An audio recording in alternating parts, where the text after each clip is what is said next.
Tağlar güzel, orman güzel, ay güzel, gül gülistan bak güzel, canavlar güzel.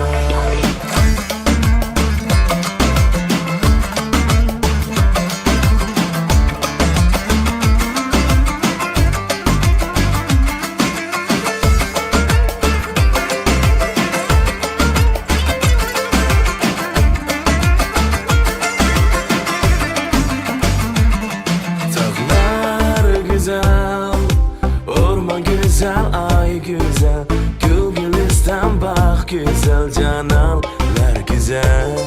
Sümbül saçların yelpinip durar güzel, devran güzel, biz güzel, armağanlar güzel.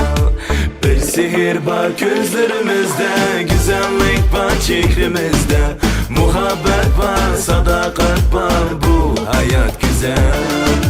Güzellikte yağraydın akşam, sevgi kıynım akar derya, mihir bilen güler dünya, el yurt makan güzel.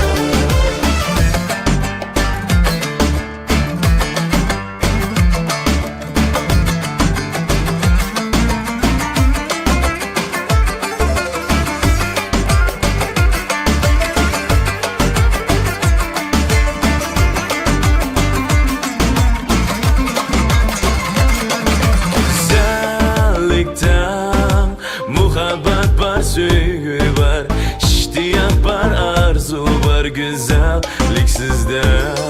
Güzellikni süge her kim danadır, her yolu daravandır, baydur, zerdardur.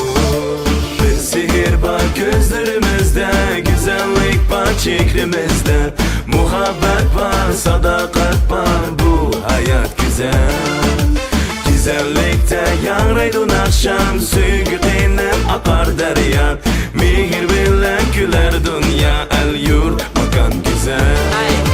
Güzellikka ishqon tushsa ikkilanmay baqvan bol, bulbul kabi xanda urib aşık ol, beqaror bol, güzellikka shayda bol, güzellikka asra bol, güzellikdan ayrılsam bu mecnun kabi savda bol. Ishar gittim güzel bolsam, gap so'zlarim anding güzel, güzel qo'rqim güzel, qalbim ilib kelgan atam güzel, tam bir güzel işte güzel, shunda bu hislar güzel, güzellikda barcha güzel, basgan qadamlar güzel. Bir sihir var gözlerimizde, güzellik var çekrimizde, muhabbet var, sadakat var, bu hayat güzel.